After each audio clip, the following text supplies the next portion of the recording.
everybody.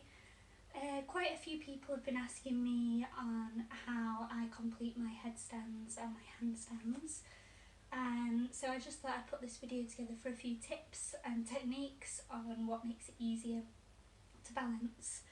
So the first three things that you need to remember is to keep your tummy tight. So that's clenching it, so that if you punch it or tap it, it should feel hard. If you've got abs, then your abs will be showing, which is great, but like most of us who don't have abs, it's more just a hard feeling there that you'll see.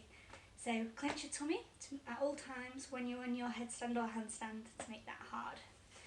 Same with your bum. Clench your bum. What I like to think is, imagine that this is a pencil.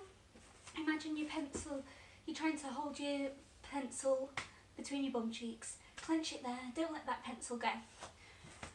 And the reason for this is you want to be able to clench your stomach and your bum so that if you do feel rocky at all, you'll rock like this. Whereas if they weren't clenched, you'd be all over the place like this, which is not good for any sort of balancing. And then the third tip is point those toes. So this is your toes flexed, this is your toes pointed. If you're struggling with pointing your toes, just practice this motion while you're watching TV or anywhere. It's just a case of having those toes nice and pointed, and that's more about you getting your legs up there. It looks a bit more professional, it makes it look a bit nicer.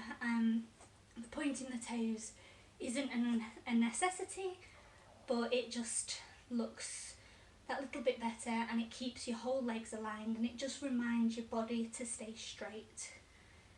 So, okay, so starting with the headstands, I find it's easier, again, tummy in, bum in, toes pointed. I find it easier to do one leg at a time. And again, it's all about mind over body and balance. So tell your mind that you can do this. Keep those breathing exercises that we always practice in yoga, and it's about control. So the first thing is, link your hands to cup your head. Always protect your head. You can put use your yoga mat, or you can put a little blanket down. Try not to use a cushion, because that will make your balance go completely off. So a little blanket just to support the head, or just your yoga mat's fine.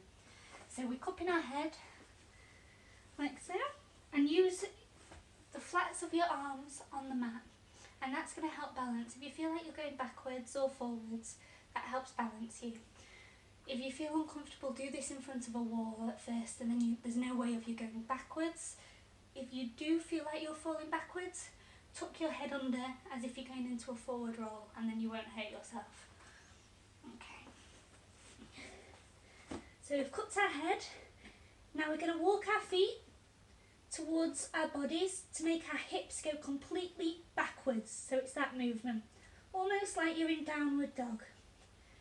And then we're going to lift your right leg up towards the sky and keep that there. Rock your hips backwards and bring your other leg up, like so. Like that. Okay. Remember to use your forearms to balance. Keep that tummy tight, bum tight, toes pointed.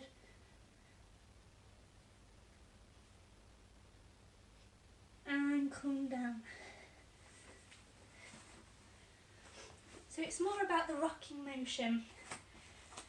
I like to keep my legs straight rather than going into a tuck position and up. I find it's just easier to be balanced in that way.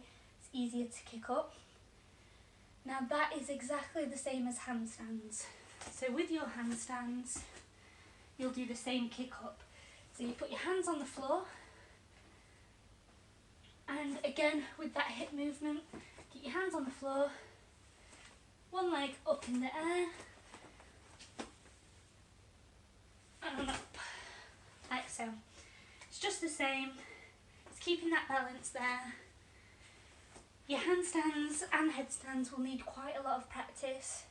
Just try practicing each day. It will make you breathless, you can probably tell with me now. I do handstands every day, and I'm breathless just because it's getting used to your breathing and your body being upside down.